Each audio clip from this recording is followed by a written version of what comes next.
In this lesson, we will cover loading mechanical equipment families into a project, selecting the appropriate equipment type to place, and placing mechanical equipment at the correct location. In this building model, there's a foundation slab outside of the building that represents an equipment yard.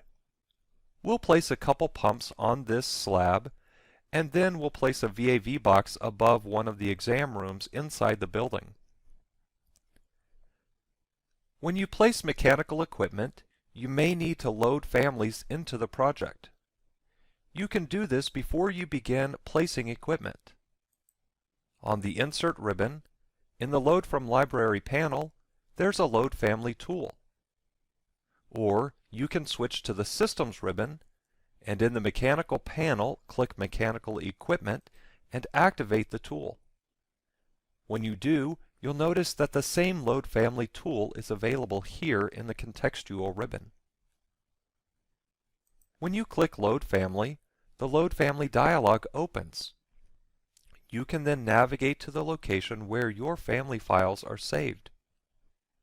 For this example, we'll open the default family library and then open Mechanical, MEP, Waterside Components, Pumps.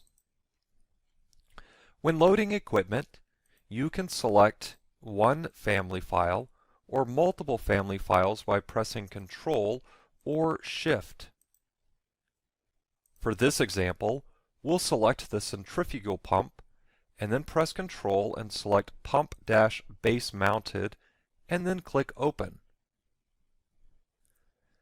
When you do, those families are loaded, and you can expand the type selector to see those families along with any other families that have already been loaded into the project.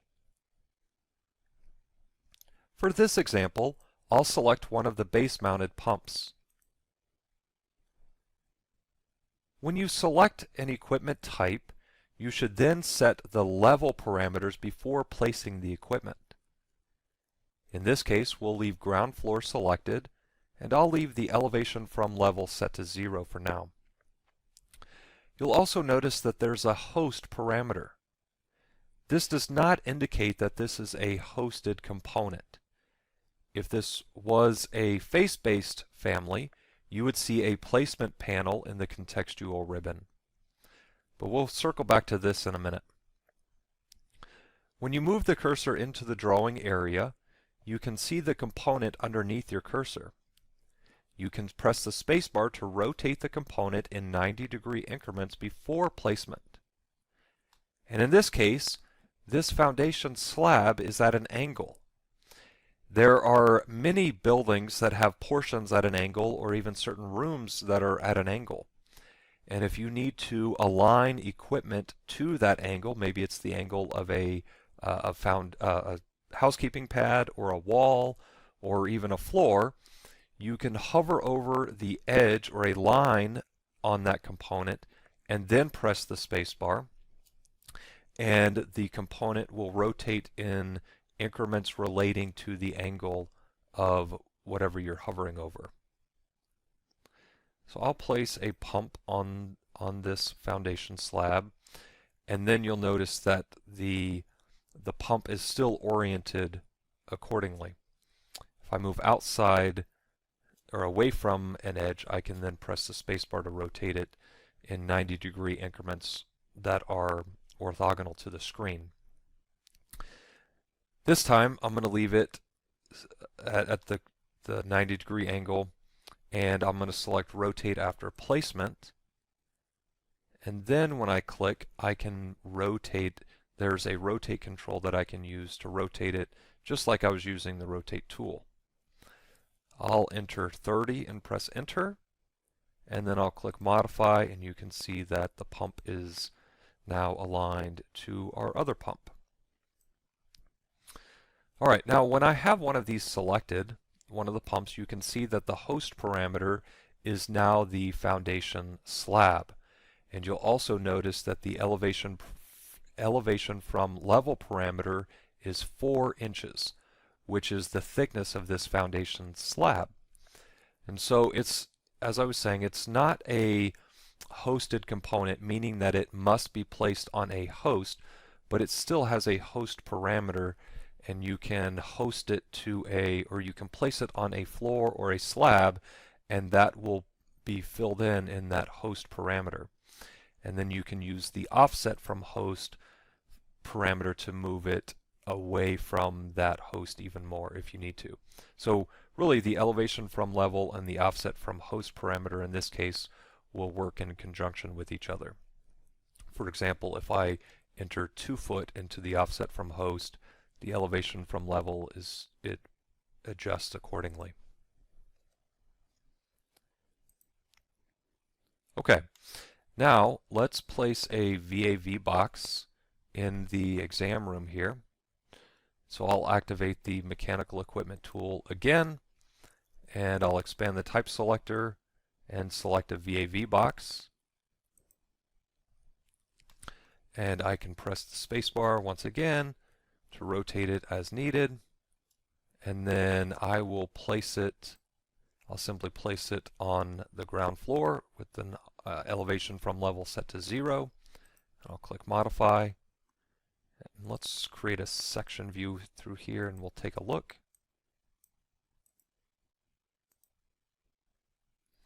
So you can select a component afterwards and then modify any of these parameters as needed. So I'm going to change the elevation from level to 10 feet. And now we have it above the ceiling. All right, I'm going to switch back to the mechanical ground floor view. And you'll also notice that if you scroll down in the project browser, you can see a families branch. And when you expand families and then expand mechanical equipment, you can see all of the families that have been loaded into the project. And then if you expand a family, you can see all of the types. And if you select a type and drag and drop it into the drawing area, the mechanical equipment tool activates and the type that you selected to drag and drop is selected in the type selector. Now you can once again do the same thing and place it as needed. In this case, I will set the elevation before placement and we'll click to place it, and I'll click Modify. Last thing here, when you select a mechanical equipment component, you can see icons, and these are connector labels. And so in this case, this is a supply air label, and this is a return air label, and this is an electrical connector label.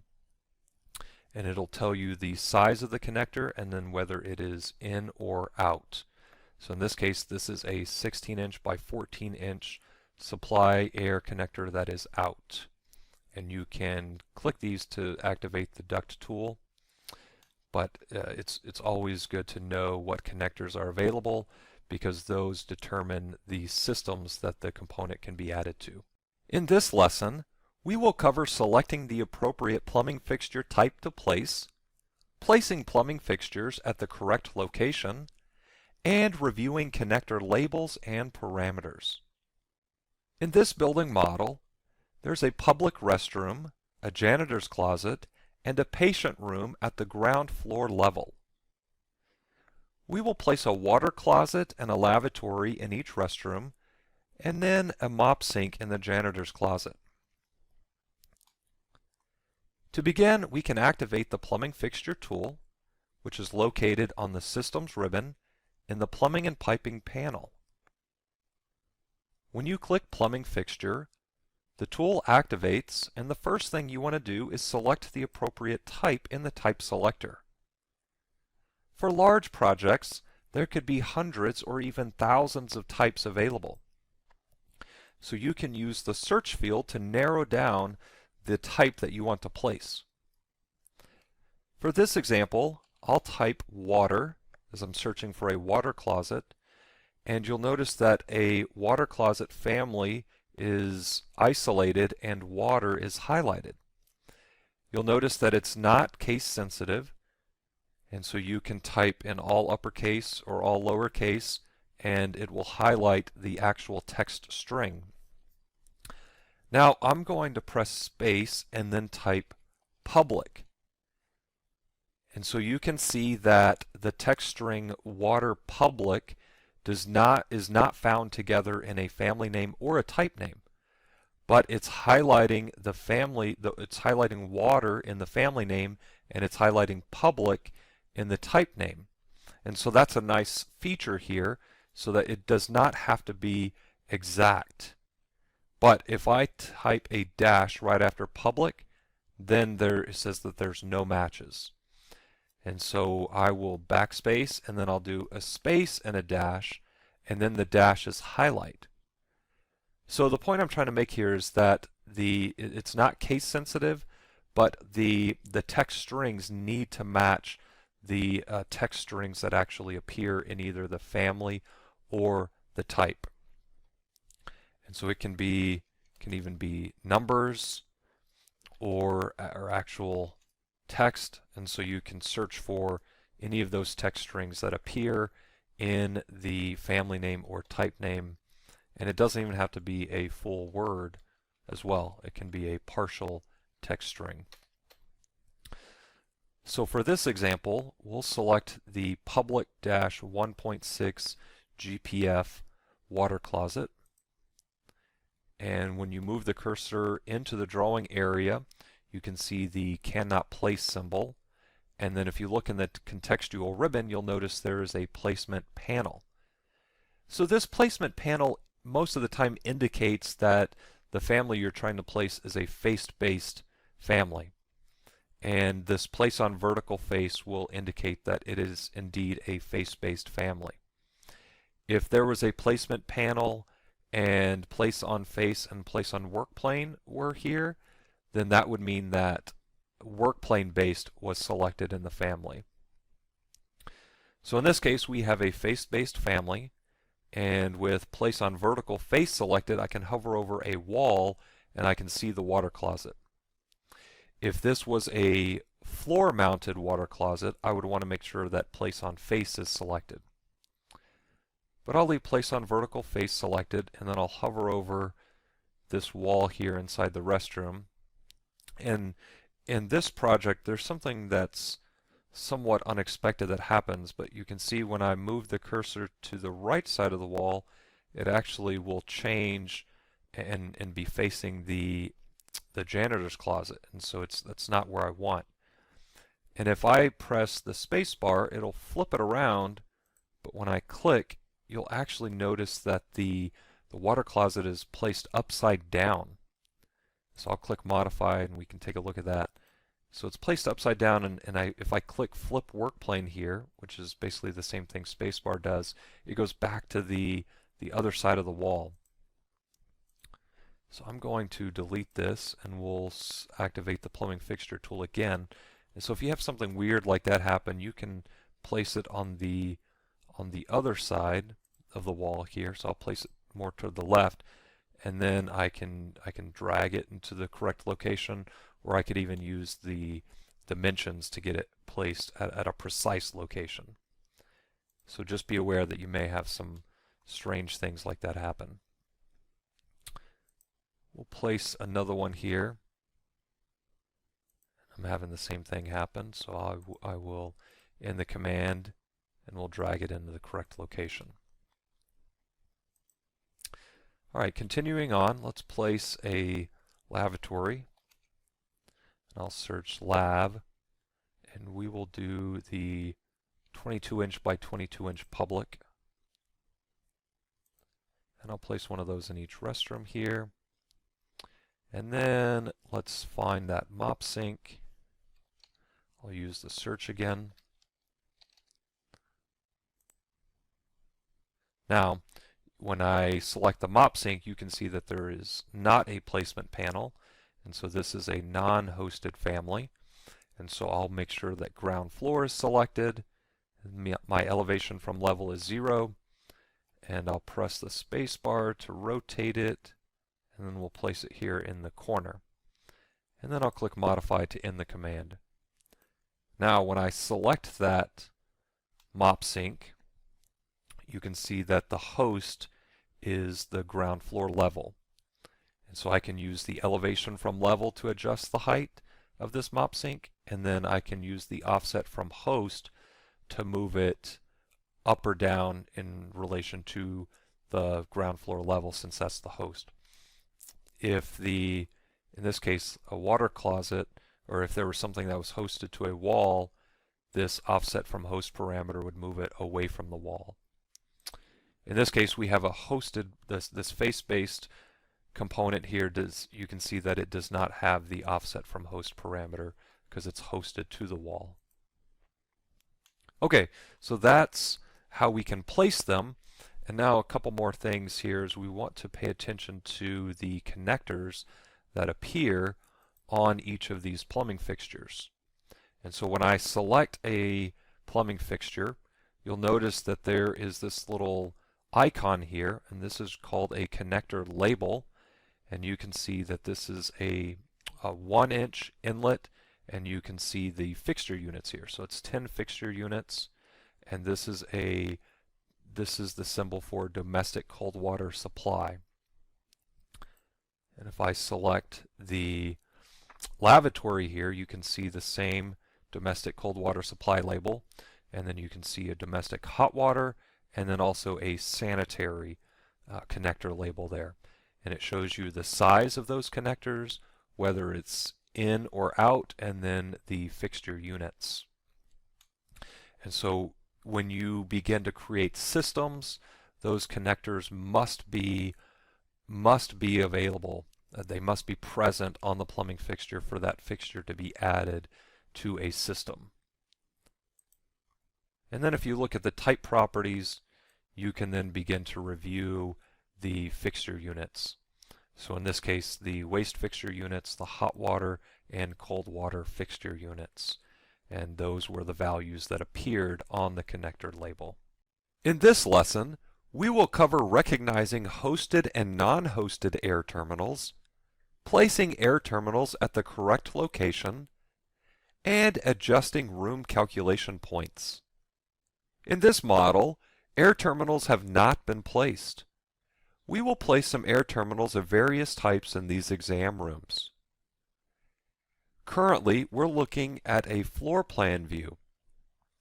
Typically, air terminals are best placed in reflected ceiling plan views if they're going to be in the ceiling. If they're sidewall or another type, maybe even floor-based, then you could place them in a floor plan view. But in this case, we'll use a reflected ceiling plan view. That way we can see the ceiling grid. To place air terminals, on the Systems ribbon, in the HVAC panel, click Air Terminal. This activates the Air Terminal tool, and the first thing you should do is select the type of air terminal you want to place from the type selector. In this model, I've loaded several different types of air terminals. As you can see, some are hosted and some are not hosted. Let's begin by discussing the hosted and non-hosted. So if I select one of the hosted types, I'll do a 12 by 12 inch. You'll notice that there's a cannot place symbol unless I hover over a wall, and that's because there's a placement panel in the contextual ribbon, and place on vertical face is currently selected. In this case, I have a 12 by 12 ceiling hosted component, and so I need to make sure that place on face is selected. And then I can hover over a ceiling and then click to place it. So remember a couple things here. If there is a placement panel in the contextual ribbon, that means that the family was created as a face-based family. If it was created as a ceiling-based or even a wall-based, then it would not work with a linked model. The walls or the ceilings would need to be in the host model. So when on the MEP side, we typically work with linked architectural models, and so we need to make sure that those families are created as face-based. When that's the case, you can simply move over a ceiling and click and place that air terminal in the ceiling. If you do not like to use hosted air terminals, you can use unhosted air terminals. And so when we scroll through the list here, we can see that there's the supply diffuser, 24 by 24 face, 12 by 12 connection. This is an unhosted air terminal, and we can see that because we can click to place it anywhere, and there's no placement panel. And so we can set the level parameter here, and then the elevation from level. And in this case, I'm not exactly sure what the ceiling height is, and so we can take a guess. We'll say 9 feet. And when I move it off of the ground floor, when I change this elevation from level parameter, you can now see it underneath the cursor. And so it's in the view range of this reflected ceiling plan view. And now we can really click anywhere. It doesn't have to be in a ceiling. It can be anywhere because this is an unhosted air terminal. And so I'll simply click anywhere to place it, and then I'll click Modify to end the command. Some people really like to use hosted air terminals, and when I select that, you can see that there is a host parameter, and it is the linked architectural model. The problem with that is that in the architectural model, if this ceiling is removed, then that hosted air terminal will become an orphaned component. And so even if they create a ceiling of the same type in the exact same place, it will be an orphaned component. The non-hosted components are pretty flexible, and so they do not rely on the linked model. And so in this case, I select it, and you can see that there's the level is ground floor, and then the host is ground floor, and I can really use either of these to control the height. There's also you see that it's not aligned in the ceiling grid, and so I can use the Align tool. We'll do that real quick, and we will line it up with the ceiling grids here. So that's the way you can quickly align it. And then I can select it, and if you don't like to see these arrows, these are typical in the out-of-the-box air terminal families. And so I can deselect these instance parameters here in the Properties palette and remove those. And then let's create a section view and take a look here at where our air terminal is. And so we guessed correctly, and we're right here in the ceiling. If you needed to, you could move that up or down once again with these parameters. Let's also take a look back at our floor plan view, and you can see the air terminals here. And also, if I select the space and I scroll down to the mechanical flow parameters, you can see that the actual supply airflow now has a value. And that is because air terminals are placed in the space. We have 500 CFM here and 175 CFM in the hosted air terminal, which gets us to our actual supply airflow of 675 CFM. If those values were not reporting correctly, if the actual supply airflow parameters was not taking into account the air terminals, then it's likely because the room calculation point is in the wrong spot. Or maybe the air terminals are placed slightly above the space. And so in order to correct that, you can use the room calculation point. And so that can be adjusted in the family. So I'll select the air terminal and click Edit Family. And we will open the air terminal in the Family Editor. And in the Properties palette, you'll notice the room calculation point parameter. When I enable that and I orbit around, you can see this point here. And so since this is an air terminal, I want this room calculation point to be below the air terminal. And so let's say it was placed slightly above the ceiling and this was a good couple feet down, then it would be recognized in the space. Now in this case, it's already calculating like I want it to, so I'm not going to load it back in. So I'll switch back over to our project, and we're in the reflected ceiling plan view. Let's do one more thing. Let's activate the air terminal tool, and let's click Load Family. and we will navigate to the default family library, mechanical, MEP, airside components, air terminals. And I'm going to select the supply diffuser dash sidewall and click open to load that family. And the specify types dialog opens. And you can see here that there are hundreds of types, it appears. And the reason that this dialog appears is because all the types were created in a type catalog. That way, every single type does not load when you load this family. So you can use Control or Shift to select multiple air terminals or multiple air terminal types and then click OK, and those will be loaded into the project. And in this case, these are non-hosted components. And so if we want to place these in the sidewall, we'll place them at 8 feet. And now I can click. I can use spacebar to rotate it, and then I can click where I want it to be if we want to place it in this wall here. Click Modify. And then lastly, let's just take a look at it real quick in our section view. And we have a rather large sidewall, and so we probably want to change that to a smaller one. And that's how we can place air terminals in the ceiling and also in the sidewalls. In this lesson, we will cover recognizing hosted and non-hosted sprinklers, placing sprinklers at the correct location, and modifying the symbol used for sprinklers. In this model, fire protection sprinklers have not been placed. We're currently looking at a reflected ceiling plan view so that we can see the ceiling grid from the architectural model. To place sprinklers, on the Systems ribbon, in the Plumbing and Piping panel, click Sprinkler.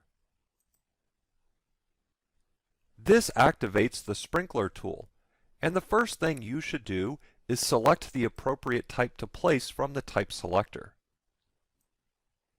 In this project, there are both hosted and non-hosted sprinklers.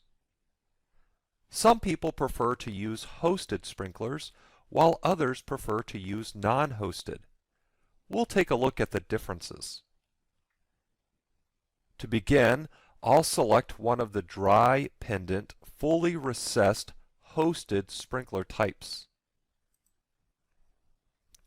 When I do, you can see that a placement panel appears in the contextual ribbon. This indicates that this family type was created using a face-based template. So when Place on Vertical Face is selected, you can place a sprinkler in a wall, and when Place on Face is selected, you can place it in a ceiling. Or if there were not ceilings, you could select Place on Work Plane and then select the appropriate work plane to place sprinklers on. I'll hover over this ceiling and click to place a sprinkler in that ceiling. Now, the issue that some people have with hosted components is that if this ceiling in the architectural model is removed, this sprinkler then becomes an orphaned component in the host model. Even if the architect comes back and adds a ceiling of the same type in the exact same location, it's still an orphaned component, and it will have to be rehosted. I'll expand the type selector and then scroll down and find a non-hosted component. When I do, you can see that the placement panel does not appear in the contextual ribbon, and in the Properties palette there is a level parameter and an elevation from level, along with the host and offset from host. So even though it's a non-hosted component, it will still have a host, and we can take a look at the differences here. I don't know the exact ceiling height, but we'll start with 9 feet and see where that gets us. But when I change it to 9 feet, you can then see the sprinkler attached to the cursor, because that means it's now in the view range. And so you can click anywhere at this point. It can be in the ceiling, outside of the building, anywhere, because it is a non-hosted component. So when I click to place it, and then I'll click Modify to end the command, and now we'll take a quick look at the differences in each one. So with the hosted component, you can see that it has a schedule level parameter and then an elevation from level and host. And the elevation from level and host parameters are grayed out. They cannot be modified because it's a hosted component, so it's being controlled by the host. When I select the non-hosted component, once again we see the level and elevation from level, and then we see a host parameter, which in this case is the level, and then an offset from host. And we can move this sprinkler up or down using either the elevation from level or the offset from host.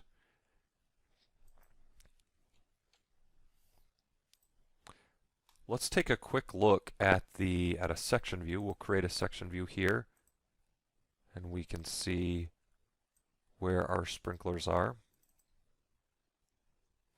So I'll zoom in, and you can see that the hosted one, that's the nice thing about host, is you don't have to know the exact elevation. You can simply just click in the ceiling and it'll place it there, and we're at 8 feet 4 inches. And so this one right here, we can do the same thing if we want to have it at the same elevation. And now we have them placed in the ceiling. So depending on your preferences, you can use either hosted or non-hosted sprinklers. Continuing on with our discussion on sprinklers, one thing that a parameter that they have is the symbol parameter. And so this is for both the hosted and non-hosted. They have this symbol parameter. And in this case, this is a dry pendant, fully recessed. And if I want to, I can change the type. I can change it to a pendant on drop. I can change it to add a guard. I can change the type to whatever type I want.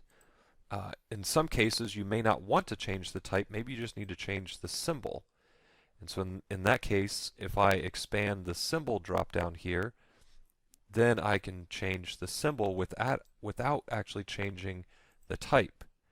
And so in some cases, that may be the appropriate thing to do depending on your workflow. And so that's how you can place sprinklers and then change the symbol or change the type.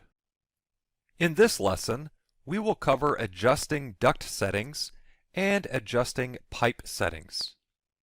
This project was created using the default mechanical template. I've placed a few duct and pipe components so we can see how some of the mechanical settings work. To access the mechanical settings, switch to the Systems ribbon. On the HVAC panel, in the mechanical panel, and in the plumbing and piping panel, there's a dialog box launcher that will open the mechanical settings dialog. To begin, there are hidden line settings that will control the hidden lines for duct and piping. Then there are duct settings and pipe settings. And there are several that are similar, and we'll kind of group those together and make this go a little quicker. For duct settings and pipe settings, the first options here are use annotation scale for single line fittings, and when this option is selected, then the fittings will use the pipe fitting annotation size or the duct fitting annotation size. So currently it's set to 1/8 of an inch, and I'll click OK, and we'll take a look at an existing elbow that's here. And so the fittings also have an instance parameter called use annotation scale. So back to the mechanical settings dialog, when this first option is selected, then that instance parameter for the fittings will be enabled. When it's deselected, if I create a new fitting, then it will not be selected. So I'll select it, and you can see that that's disabled. And so if I select this or deselect this, it does not affect existing fittings. It just affects those that are placed, and whatever that option is what that instance parameter will be.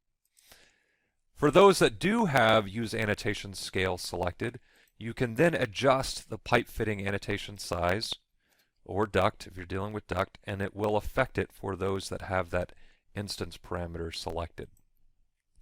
So in case you have extremely large fittings, if you're seeing that in your model, then this is where these are the parameters you're going to want to take a look at.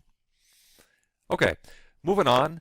There are a lot of prefixes and suffixes and symbols that you can adjust for things like the pipe size prefix and suffix. And then if I switch back to the duct settings, you can see some similar settings there as well. So for example, here, if I go back here, I have a pipe size tag that has the round symbol placed, and so that is coming from the pipe size suffix. And once again, there are several of those.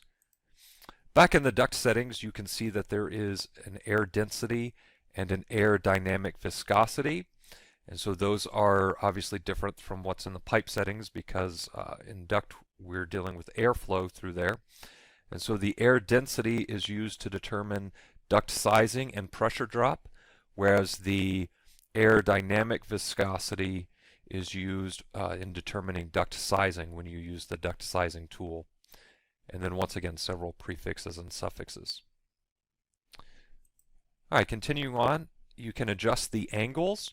You can either choose to use any angle that the fittings will work for the fittings, or you can set specific increments right here in the mechanical settings, or you can choose to use specific angles, and then you can choose whether or not there's a predefined list of angles here, and you can choose which one of those you want to use.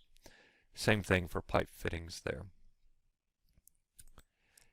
The conversion settings, these are for the auto layout tools, and you can adjust this for the system classifications, and similarly for piping, you can control the main and branch routings, and you can control the pipe type and then the middle elevation. And so that's if you're going to be using the auto layout tool.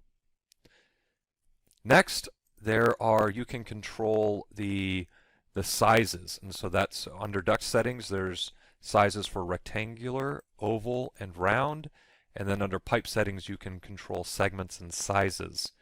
Now for pipe settings, the segments and sizes, the segments are used for pipe types, and so that's where you will see those.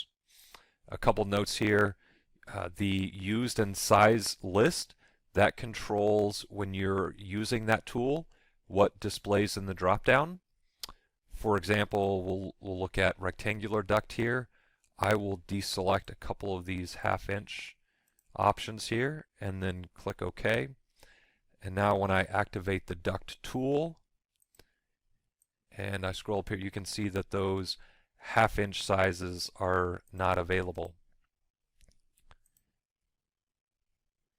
So once again, if these are selected, it will appear in the sizes list, and if they're not selected, then they will not, as we just saw. And that works for all the ducts and then for all the pipe segments and sizes as well. The used and sizing, this once again is for the auto layout tools. All right, moving right along here.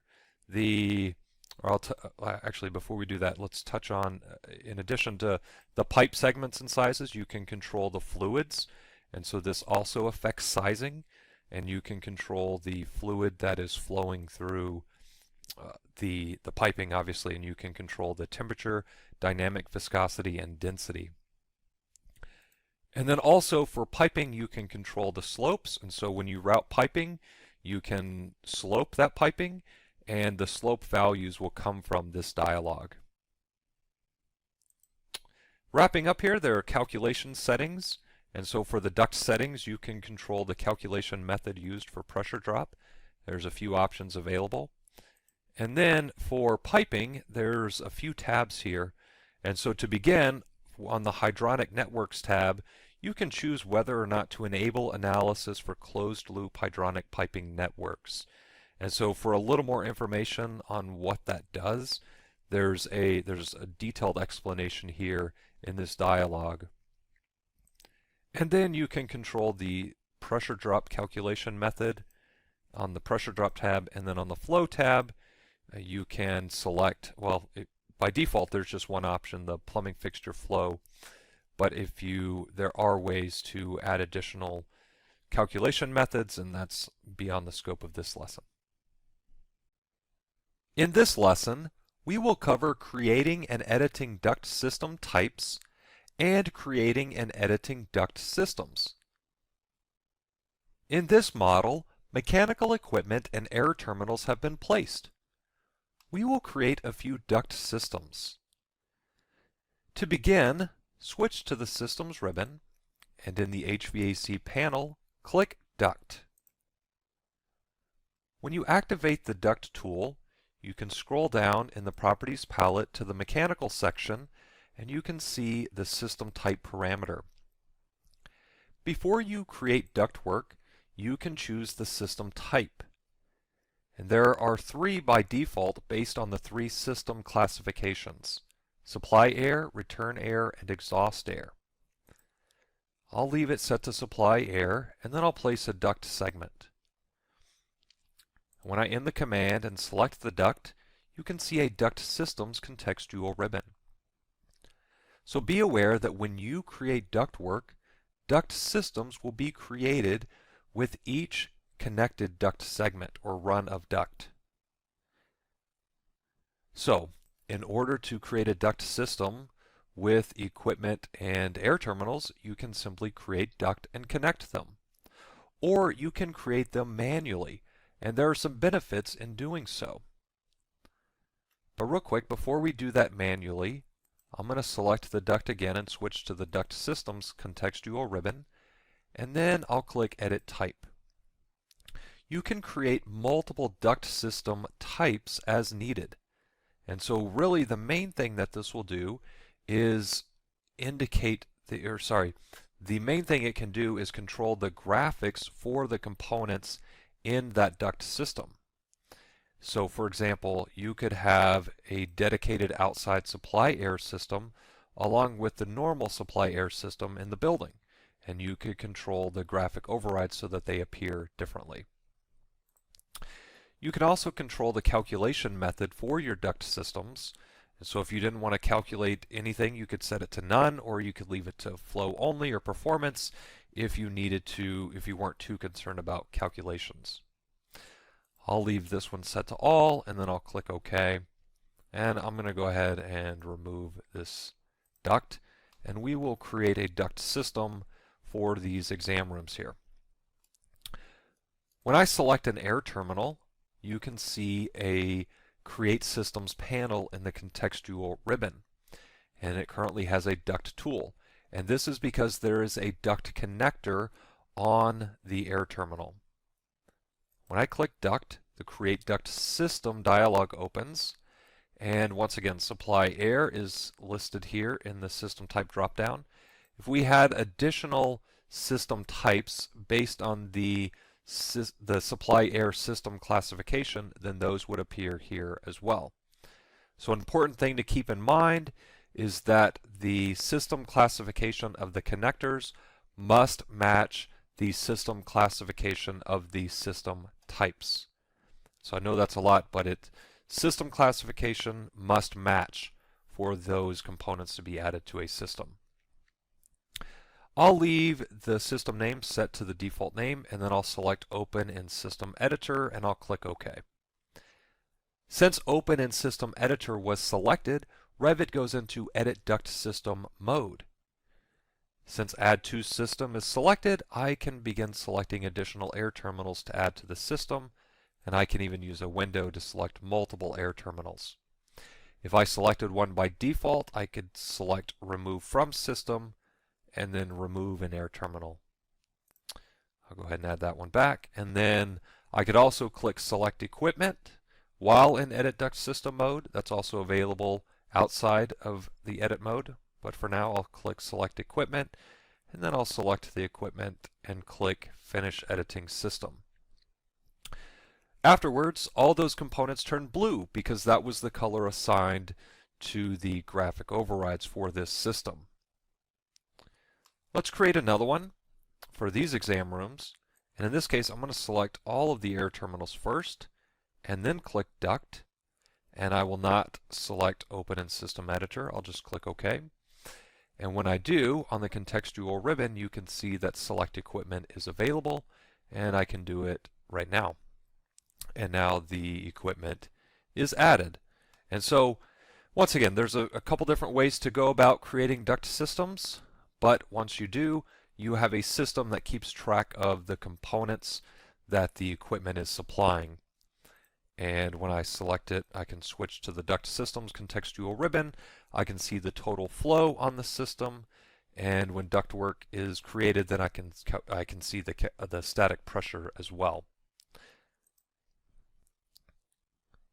The other thing that duct systems allow you to do is generate layouts, and that's typically they're not perfect, but they are a way to help you begin modeling ductwork. So in this case, I'm going to click Generate Layout, and then I'm going to click Settings, and this opens up the Duct Conversion Settings dialog, and this is available in the Mechanical Settings dialog as well. And I'm going to make some adjustments here, and I'm going to change the duct type for the branch to radius, elbows, taps. And I'm going to leave the flex duct type set to none so that flex duct will not be placed. And then I'm going to select this layout here and then finish the layout.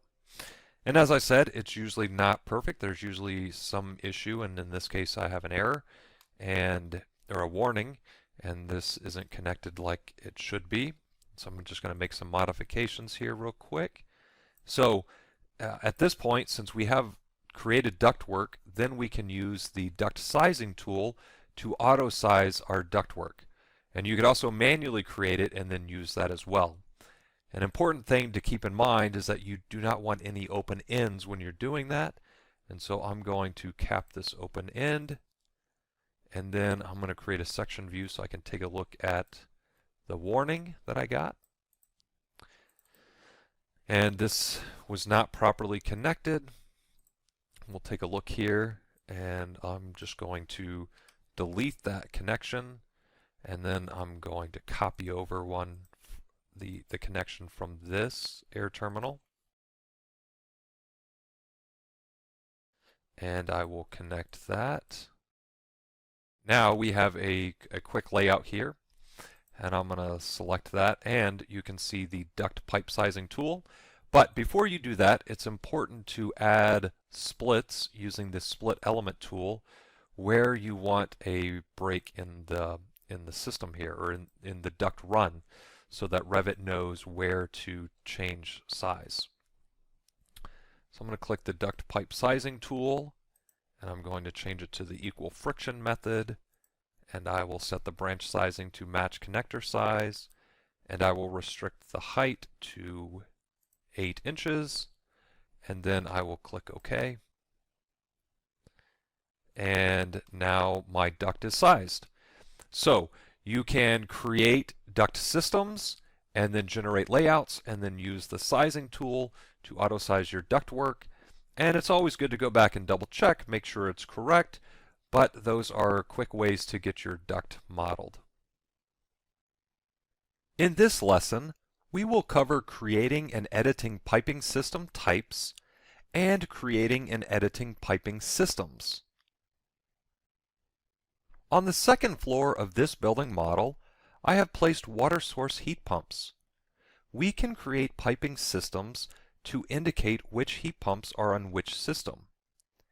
And in this case, all 5 of the water source heat pumps will be on the same piping system, but there will be multiple piping systems. For example, we'll need condenser water supply and return, and heating hot water supply and return. In the project browser, when you expand families, and then expand piping systems and piping system, you can see the piping system types that are created in the project. In this case, these are the default piping system types, and they are based on the system classifications. I'll select hydronic supply, right-click and select Type Properties.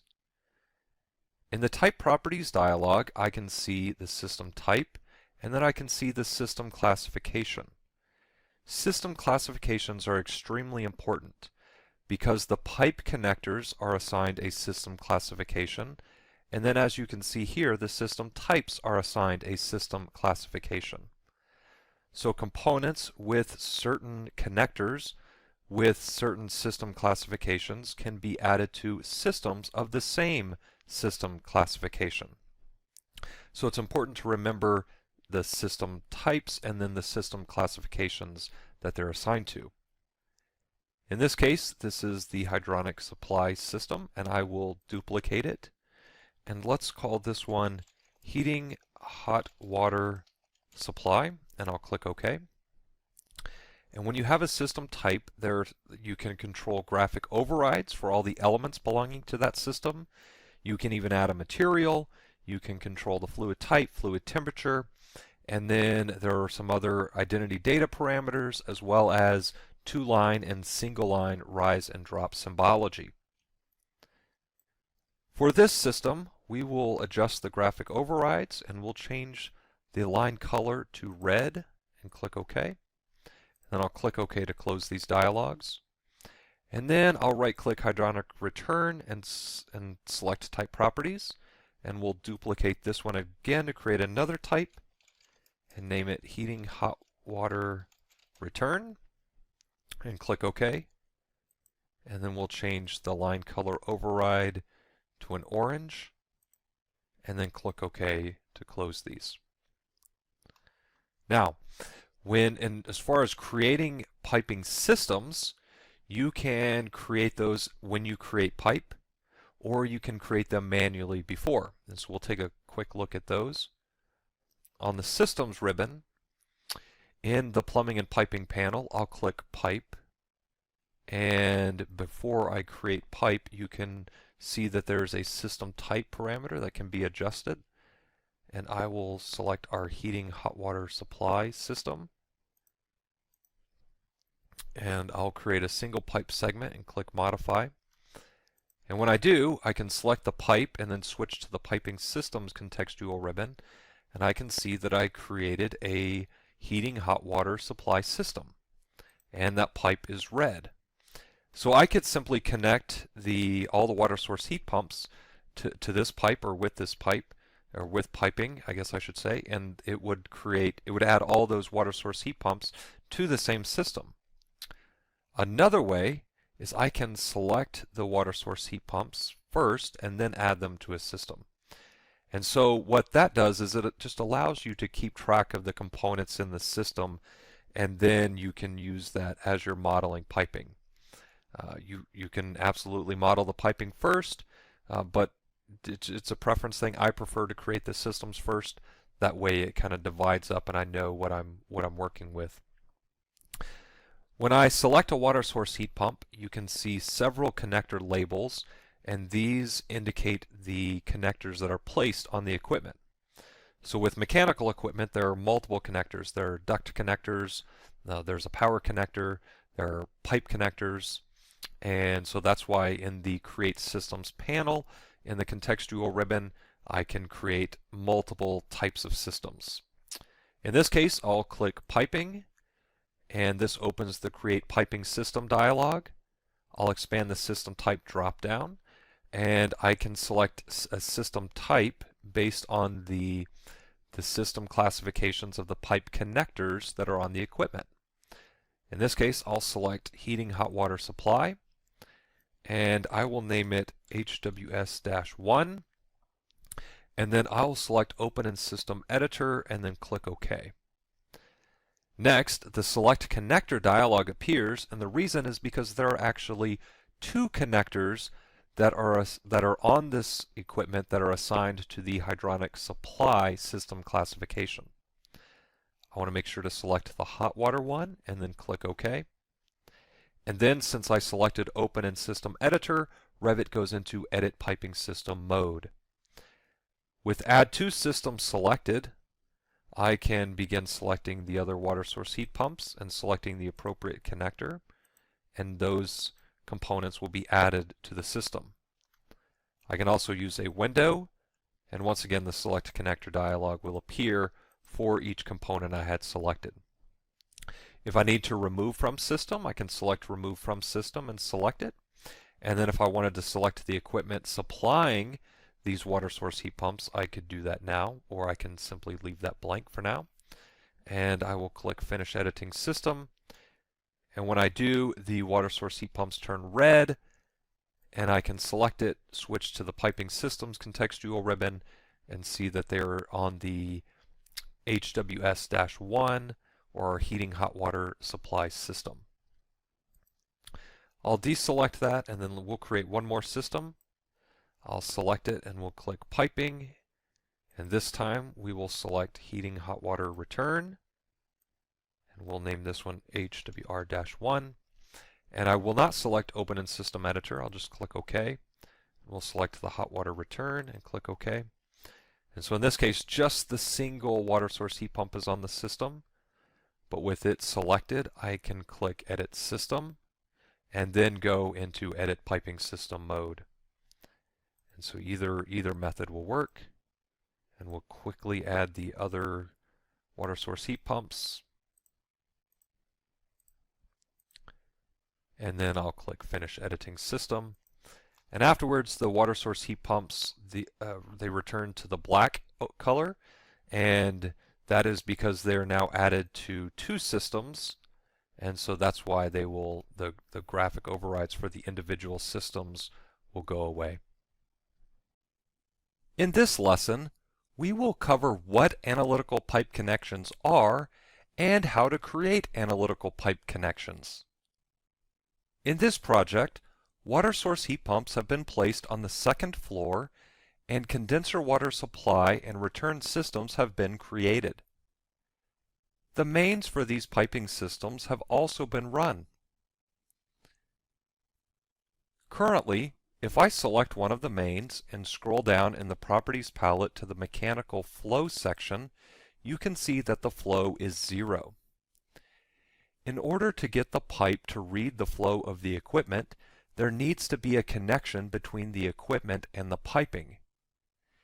Instead of placing physical pipe, you can place an analytical pipe connection. This will allow the piping to see the equipment and be able to read and calculate the flow.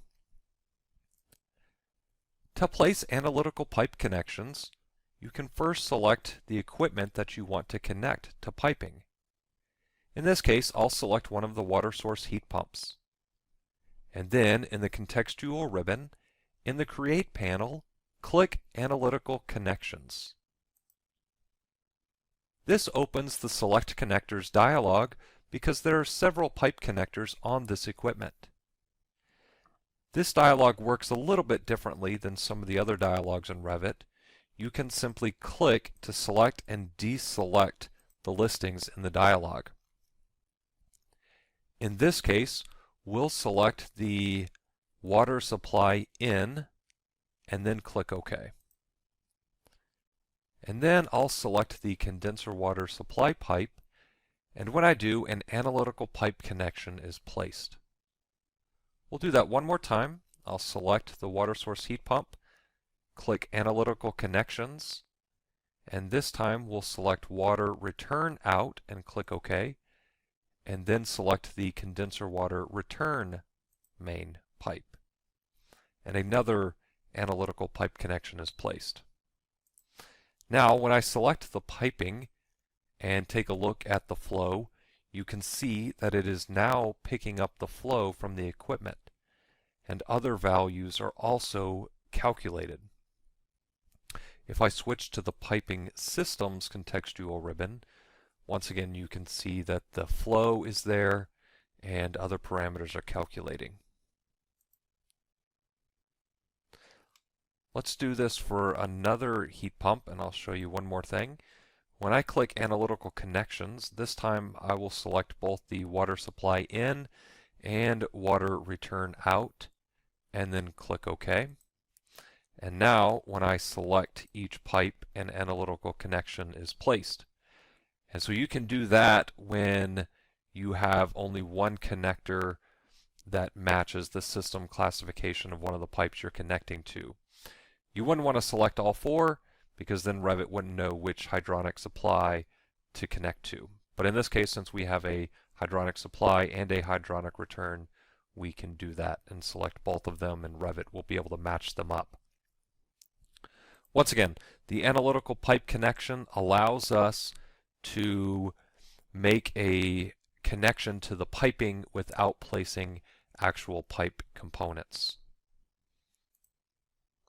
Lastly, you can select an analytical pipe connection and you can adjust any of the parameters that are available, and then you can also click Edit Type and adjust the pressure drop if you need to adjust that as well to account for some type of connection kit or whatever else is being used to connect the equipment to the piping. At this point, I've connected all the water source heat pumps that are on the system to the pipe mains. And now, when I take a look at the piping system, now the static pressure is calculated because everything is connected. So, in summary, analytical pipe connections are a quicker way to get your piping systems to calculate all the parameters without having to place physical connections. In this lesson, we will cover reviewing systems in the system browser and adjusting settings to review system information. In this project, a few duct systems have been created and a few piping systems have been created. At this stage of the project, when you are laying out equipment and creating systems, the system browser is a great way to track the systems that have been created. It's also a great way to review system information. To open the system browser, switch to the View ribbon, and then in the Windows panel, expand User Interface and select System Browser. This opens the system browser, which is docked to the right of the screen by default. To begin, you can expand the drop-down at the top to choose what the system browser is showing. You can select Systems, Zones, or Analytical Systems. For this lesson, we're going to focus on Systems. You can then filter the systems by discipline. In this case, I'll leave it set to all disciplines, and we'll take a look at the system browser. Every connector that is in the project is going to appear in the system browser. And so connectors are placed on components, either equipment or air terminals or several things. And those are all going to appear here. And so there's an unassigned branch, and you can see that there are 218 items. And so that's where most of these connectors are going to appear right now because we're just beginning to create systems. And when you expand those, you can start to see those individual connectors. You can see that some are on equipment, some are on return air terminals, some are on supply, exhaust, so on and so forth. And so to begin, you can see the unassigned connectors. What we're more concerned about right now are the systems that we've actually created. When I expand mechanical, you can see a supply air branch, and when I expand piping, you can see two branches, condenser water supply and condenser water return. I'll expand these a bit so we can see better. So when you expand a discipline, you're going to see system types. So these are the system types that have been created in the project that we actually have systems for. And then when I expand supply air, you can actually see mechanical equipment listings. And when I expand the equipment branches, you can see actual supply air system names. Now it's slightly different on the piping side. When I expand a type, you can see the system names. And so the reason is because for the supply air systems, mechanical equipment has been selected. So when you create the system, select equipment, and the mechanical equipment was chosen. That has not been done for the piping systems. And so when that's the case, that's the difference that you're going to see here in the system browser. You will not see a branch for the equipment. Now, when we want to review individual systems, we can use this tool right here called Autofit all columns, and I'll do that so we can see these names and parameters a little bit better. And so I will expand SA1, which is Supply Air System 1, and you can see supply diffusers, you can see the flow and the size, which is the neck size. And if I expand this a bit more, you can see the space name and the space number that those air terminals reside in, or that they are serving. And then as we move up, you can see the total flow for the system. And so that's a great way to track the air terminals that are on the system, the flow in each air terminal, and then the total flow in the system. Similarly, if I expand CWR1, which is condenser water return 1, you can see the heat pumps that have been added along with their flow, and then the total flow for the system, along with the connector sizes. And so as you can see here, it's a great way to track systems. And then just a couple more things that you probably noticed. When I hover over certain components, such as especially the equipment, you can see other branches highlight. And in this case, when I highlight a water source heat pump, the mechanical piping and electrical branches under unassigned are highlighting.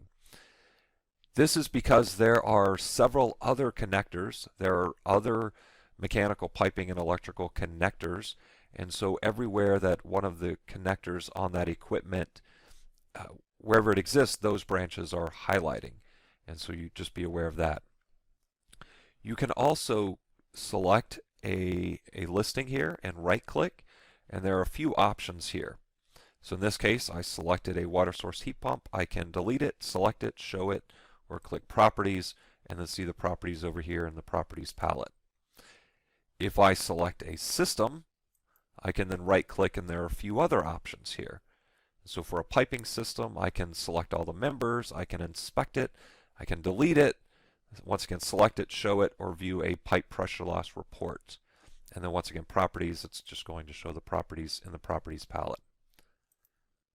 Supply air systems, very similar. There's not a pressure loss report, but a couple options here. Also, I can divide the system. Lastly, if you want to view additional information, you can click this Column Settings button, and that's going to open up the Column Settings dialog. And as I expand each of the branches here, you can see that there are additional parameters that I can add. And so you can see there are several options here. So for example, if I want to view the number of elements, and I'll select static pressure, and let's do system classification. I'll click OK. And now you can see that those parameters have been added, and I'll keep expanding the system browser here, and you can see those parameters in the system browser as well. So in summary, the system browser is a great way to track systems that you have created and also review system information. In this lesson, we will cover creating and editing pipe types and creating and editing duct types. This project was created using the default systems template, and some of the out-of-the-box pipe types and duct types were used to create some sample runs. When you create duct or pipe, you have to create it based on a certain type. And we'll take a look at how you can create and adjust those. Let's start by looking at some pipe types. Here we have just the standard type, and then this is a PVC type. And as you can see, those fittings are slightly different. And then this type is just called chilled water. And these are the out-of-the-box pipe types. Let's take a look at this PVC type here. And when I select a pipe and click Edit Type, there's several of the identity data parameters, but really the main one we want to focus on when creating duct or pipe types are the routing preferences. So I'll click Edit next to Routing Preferences, and this opens the Routing Preferences dialog. And this is where you can control all the fittings that are used for the pipe type. And so the first one is the pipe segment. And you can see this button right here, Segments and Sizes, and this will open up the Mechanical Settings dialog to the Segments and Sizes options. And so this is where you can specify a material and then all the sizes that are available for that segment. So I'll click Cancel to close that. And so as you can see here, we have a PVC pipe segment, and then I can control the minimum and maximum size that will be used. And so in some cases you may want to create a type where you have schedule 40 for a certain size and then you have schedule 80 for another size. That can be for PVC or even steel pipe or copper. You can adjust the min and max size so that it'll use a specific segment for those sizes. Additionally, you can control fittings such as the elbow and crosses, transitions, caps. All those can be controlled here. When you expand the drop down and you don't see a fitting that you want to use, you can click Load Family and then load that fitting so that you can select it. Also, pay attention to the preferred junction type. It can be set to tap or T, and this is where you can control whether the pipe is going to tap or T into a main. So for example, with a branch pipe, is it going to tap into a main or is a T going to be used? And then you can control the junction. So for example, when T is selected under junction, you can then select a T. If tap was selected, you could then select a tap. So I'll click OK to close this dialog, and then we can switch to another type, for example standard, and then click Edit, and you can see here that just all of the generic components are used here. So I'll click Cancel. So let's select Duplicate, and then let's create a pipe type called butt weld carbon steel, and then click OK. And then I'll click Edit next to Routing Preferences. And for the pipe segment, we can select steel carbon. We'll do schedule 80 for right now. And then when I expand the elbow drop-down, you can see that there's not a carbon steel elbow. So we can click Load Family, and then we will navigate to Pipe, Fittings, Carbon Steel, and then Class 150, Flanged. And for this example, we'll just select all of them and load them all in. It'll take a brief moment here to get those all loaded into the project. And then I can expand elbow. And now I can select one of the carbon steel elbows that we just loaded in.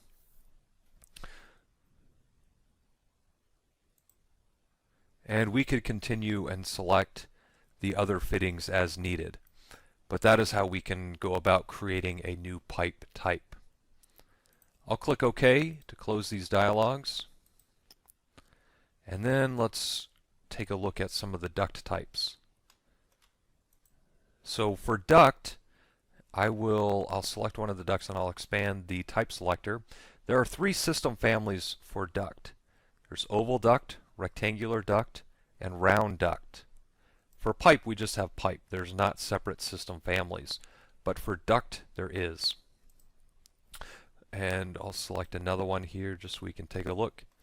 And then I'll click Edit Type. And for duct, it's very similar. There's an additional roughness parameter, but other than that, it's adjusting the routing preferences. And the routing preferences are, once again, made up of all the fittings that make up that duct type. I'll click OK, and then click OK, and so you can create a duct type just like you would create a pipe type. Now, the important thing to realize when you're working with ducts and pipes is that you can't simply switch between types like you would other components. So for example, if I select so right now this is an oval duct run, and I select all of this, I can't just expand the type selector and change the type. Now you could select an individual duct and change the type, but that's really not going to benefit you. And so if you select everything, or you can even use tab to tab through and select everything, there's tools that are specific to duct and pipe, and it's change type and reapply type. So if I select change type, I can then expand the type selector and choose a different type, such as mitered elbows T's. And when I do, now everything is switched over to that type. If you had made adjustments here to a certain fitting, or you even made adjustments to the routing preferences, you could use reapply type and it will update everything to the current type. So just be aware that when working with duct and pipe, you can use those change type and reapply type tools. In this lesson, we will cover modeling ductwork and adding duct fittings and accessories. When adding ductwork to your building model, you can either use the duct tool or an existing duct connector in the model. On the Systems ribbon, in the HVAC panel, click Duct to activate the duct tool. The first thing you should do when placing duct is select the correct type in the type selector. For this example, I'll select mitered elbows T's. Next, you can control the size in the options bar. Depending on whether you are creating rectangular duct, oval duct, or round duct, these controls will change. You can also set the middle elevation in the options bar or in the Properties palette. In the Properties palette, you can also set the bottom elevation or the top elevation of the duct, and the other parameters will adjust accordingly. I'll click Modify to end the command, and then I'll zoom in and select a fan coil unit. This mechanical equipment component has several connectors. You can see that there are connector labels to indicate the supply connector and the return connector. You can also right-click a connector and a Draw Duct option will appear in the shortcut menu. For this example, I'll select the Supply Connector label. When I do, the Duct tool activates, and the starting point of the duct segment is at the duct connector. In the options bar, you can see that the size parameters have updated along with the middle elevation. This is to match the connector properties. I'll click to place a duct segment, and then you can see that a new segment is beginning at the end of the existing segment. I'll change the size, and then I'll click to place another segment. When I do, a reducing fitting has been placed to keep the duct segments connected. I'll move the cursor at a 90-degree angle and then click again. Once again, an elbow fitting was added to keep the duct segments connected. At this point, I can continue the duct run, or I can press Escape once to end that run and keep the duct tool active. There are also controls in the contextual ribbon to help you model ductwork. The Justification Controls will allow you to control whether you are justified to the left or right side or the top or bottom if you want to model eccentric ductwork or using eccentric reducers, or you can keep it at the center. Automatically Connect will allow you to connect to existing components, and then Inherit Elevation and Inherit Size will do just that. When you snap to an existing duct segment, you can inherit those parameters. Or you can press the space bar and it will both inherit the elevation, the size, and the system type. When Tag on Placement is toggled on, duct tags will be placed on each duct segment that you create. For this example, I'll expand the type selector and I'll select Round Duct Taps. I'll also set the diameter to 6 inches, and I'll leave the middle elevation at the current value so that it will match the rectangular duct segments I've placed. I'll connect to the side of the rectangular duct, and I'll place a short segment. When I do, the round duct is tapped into the side of the rectangular duct. If you want to continue placing segments, you can simply click. I will change the middle elevation to 10 feet and then move my cursor and click, and you can see that fittings were placed so that there is a drop in the duct. I'll click Modify to end the command. Revit will do its best to place fittings to keep duct segments connected, but sometimes it won't be able to do this, and you may get a warning, and this is because there wasn't enough room to place a fitting. On the Systems ribbon in the HVAC panel, there are also tools for duct fittings and duct accessories. As you can see, duct fittings were automatically placed, but you may need to place duct fittings manually in special circumstances. But for the most part, I would recommend allowing Revit to place those fittings automatically as you're creating duct segments. You will place duct accessories quite often though, and this includes things like fire dampers and filters. We'll place a fire damper, but first let's create a return duct, and we'll place it through this wall, and then I'll click Modify to end the command. Let's say we need a fire damper in the duct that passes through the wall. When I click Duct Accessory, I can then expand the type selector and select the accessory I want to place. If the accessory you want to place is not available, you can load it into the project. As you can see, some of these families have several sizes, and some just have a standard size. I'll click Standard under Fire Damper Rectangular, and we'll place a rectangular fire damper. But before I do, this one has instance parameters to control the duct width and height, whereas the other ones had types created for each size. I'll simply click close to the area I want to place it, and the duct accessory is placed in the duct. If needed, I can select it and drag it in the duct, but you'll notice that I'm also moving the mechanical equipment as well, and so you should be careful when doing something like this, because in this case there's really not anything that's constraining it in the horizontal direction here. You can also select a duct segment and click Cap Open Ends, and a cap will be placed at the end of the duct. And now at this point we could connect the return in here if we needed to. We're obviously just creating some examples here to show the various functionality. And so that is how you can place ductwork and place accessories in the ductwork to model your duct systems. In this lesson, we will cover modeling piping and adding pipe fittings and accessories.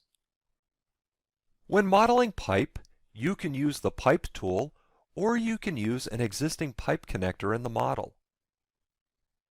For this example, we'll route 4 pipe mains from the mechanical room through the corridor and place some branches as well. And we'll take a look at some of the challenges that can arise when modeling piping.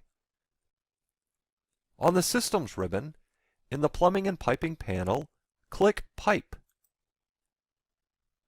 The first thing you should do is select the correct type in the type selector.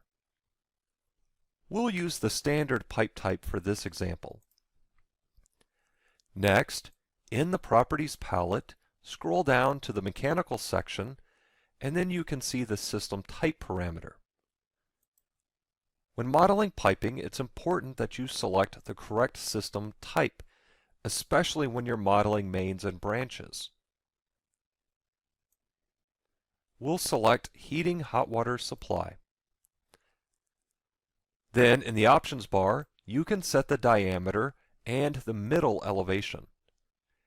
If you'd rather work off of the bottom or the top elevation, you can control those parameters in the Properties palette. The middle elevation is also there as well. I'll change the bottom elevation to 10 feet. When I do, you can see that the middle and top elevations update accordingly. I'll move the cursor into the mechanical room and click to place the starting point of the pipe segment. I can then move the cursor in any direction. I'll move the cursor down and then click in this corridor and move the cursor at a 90-degree angle and click again. When I do, you can see that an elbow was automatically placed. For the most part, I prefer working and modeling pipe segments and having Revit place the fittings automatically. Only in special circumstances will you place pipe fittings first. Next, I'll reduce the diameter and then place the pipe to the end of the corridor. You can press Escape once to end the current pipe run and keep the pipe tool active. Or you can press Escape twice to end the command altogether, or click Modify to end the command. I will create a branch here and we'll take a look at some of the challenges that it provides when using parallel pipes. I'm going to adjust a couple of these parameters here. I'll select heating hot water return. I'll change the middle elevation, and the diameter here is 4 inches. And so in some cases you may start the pipe tool and you may have 5 or 6 piping systems modeled, and you just want to connect to an existing pipe segment and you want to match that size, elevation, and system. Now you could select inherit elevation, inherit size, double check the system, but if you want to do it quickly, simply click to snap to an existing pipe segment and then press the space bar. And what that's going to do is it's going to update the system type to match, and then it'll inherit the elevation and the size, and then you can place a pipe segment. Then I'll click Modify to end the command. Now, if we want to create the heating hot water return and then the condenser water supply and return, we can use the Parallel Pipes tool. So, on the Systems ribbon, in the Plumbing and Piping panel, click Parallel Pipes. When you do, the contextual ribbon will update with options for your parallel pipes. Set the horizontal number to 4 and then the horizontal offset to 6 inches. At this point, when you hover over a pipe, you can see an outline for the other parallel pipes. In this case, there are 3 additional because I chose it to be 4 total. Now typically you press Tab and Revit will highlight the rest of the run. In this case we have a branch here. It branches off in 2 directions, and so Revit is unsure of what to do.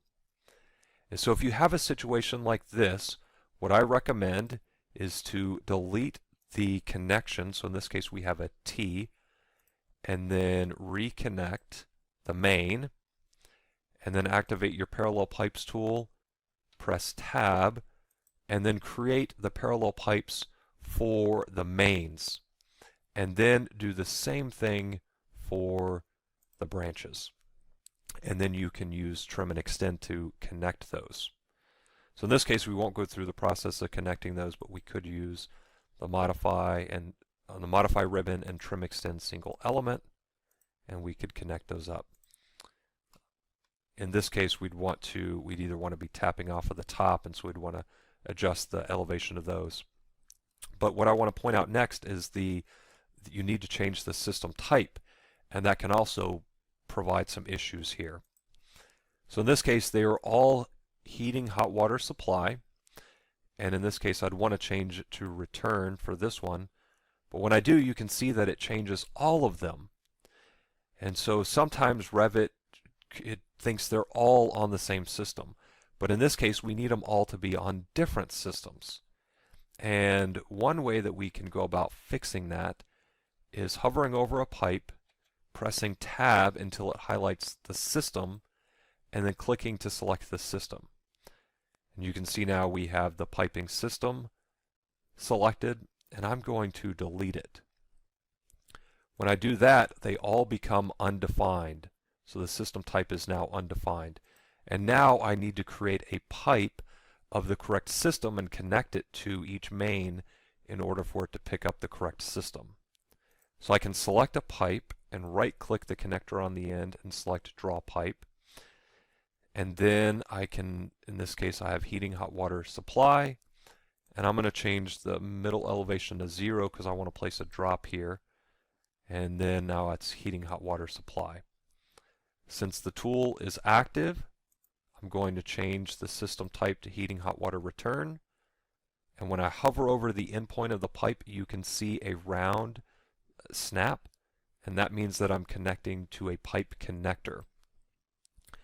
And then middle elevation 0 and click apply, and now I have a heating hot water supply pipe, heating hot water return. And now I will do condenser water supply, and we'll do the same thing. And then lastly, condenser water return.